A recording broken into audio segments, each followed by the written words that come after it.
I just feel this. I know what to eat and what not to eat. You eat something today and see, just learn to observe how agile and how active your body feels after eating this food.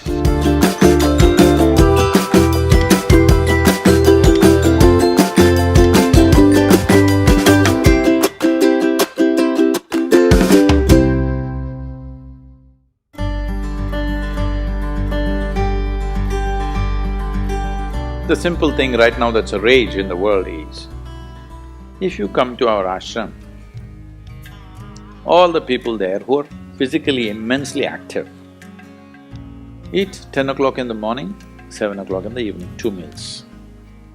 How many doctors have been telling me that they will die of malnourishment, this will happen, that will happen, you must do this, you must do that. I eat only 1 meal a day most of the days. One big meal I eat and that's it. And doctors telling me, no, Sadghuru, the way you're traveling, this will happen, that will happen, you must eat at least once in 4 hours, something you must eat. I said, leave me alone, I'm doing fine. But now, a big university in America comes up with this called intermittent fasting. It's not nonsense, it's good, but they rediscovered something that we have known forever. Now everybody is saying there must be a 16-hour gap. Then all your ailments will go away. What the hell were we saying all these thousands of years? The simple thing is, there are many aspects to this, psychological, physiological. But now cancer is on the rise in the world. A cancerous cell is like a criminal in the society. All of us have in our bodies. Only if they become… their concentration becomes more than what they should be, or they gang up and locate themselves in one place, they become like organized crime. And I have seen hundreds and thousands of people who just become healthy and well simply because they're not fueling up all the time when the tank is filling. In the yoga center, all the time people are physically active. So everybody is very hungry by the time it's 3:30, 4 o'clock in the evening, they're extremely hungry.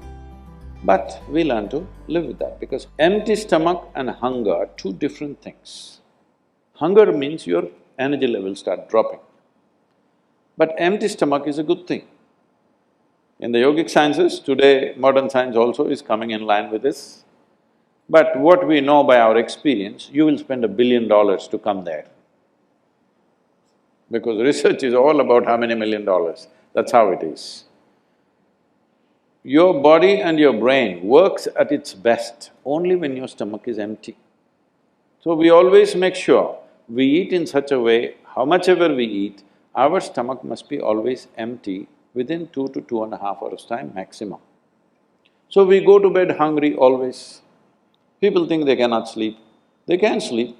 On an average, for 25 years on an average, I slept only 2.5 to 3 hours. These days I'm getting little lazy and sleeping anywhere between 3.5 to 4.5 hours in spite of the level of travel that I have. When I say level of travel, if I say my level of travel in the next few days, you will fall off your chair. Yes, should I tell you?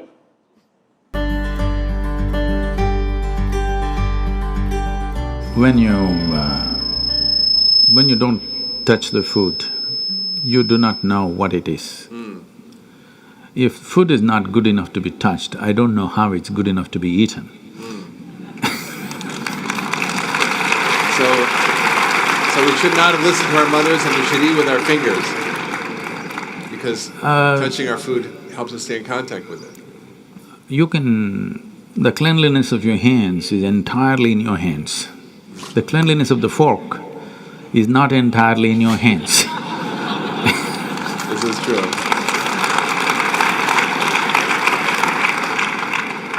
And nobody else but you have used these hands. So, there is an assurance as to how clean or not clean it is right now. The fork, you do not know who's used it, how they've used it, for what they used it. and all they have to do is wipe it with a tissue and give it to you and it looks pretty clean. Above all, you don't feel the food. The first thing that's been taught to us is, if food appears in front of you, to hold your hands upon the food for a few moments, just to feel how the food is. If something appears on my plate, if I just feel this, I know what to eat and what not to eat. What I should not eat, I don't taste it and then reject it, I just don't eat. Because my hands are the first level, not tasting in the sense the tongue, but That's a good strategy. but the food that's going to become a part of you, first thing is your hands. Even if you physically don't touch it, just being conscious and being there, it clearly tells you how the food will behave within you. Whether this particular food on this particular day, should it go into you or not, because every day your body is not the same thing. Every day, every moment it's different. If you feel the food, you just know whether this food has to go into you on this day or not. If that much awareness is brought in, we don't have to go on telling people what they should eat. Every meal they must decide what they should eat in that meal. There is no one prescription that this is what you should eat for your life. That will feel too claustrophobic, that only this I can eat.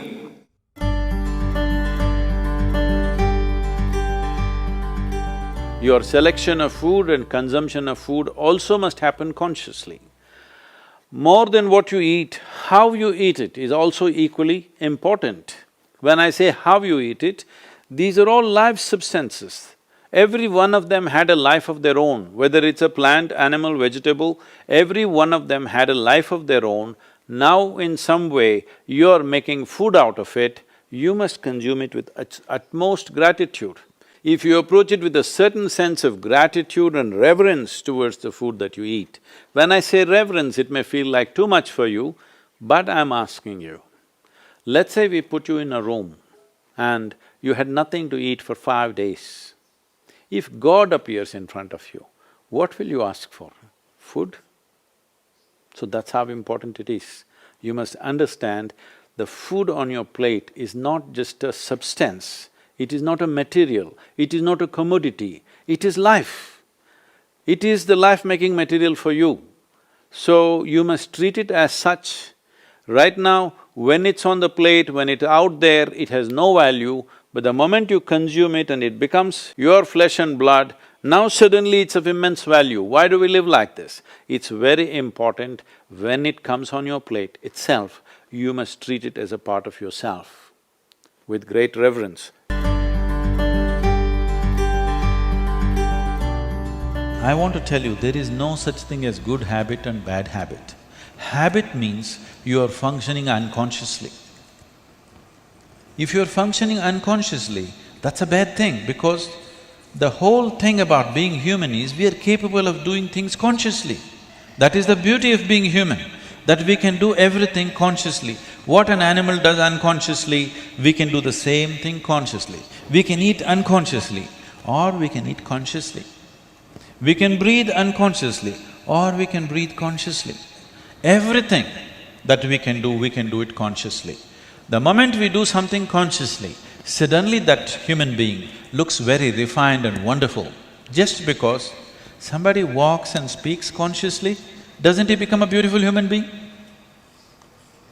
Yes or no? That's all. So why is it that we are trying to develop habits as if there's a good thing? Habit means fixed realities, where you don't have to think. You get up in the morning and it'll happen to you. No, don't try to automize your life. That is not efficiency, that is the efficiency of the machine. This one is supposed to function intelligently and consciously. Nobody is expecting it to function like a machine.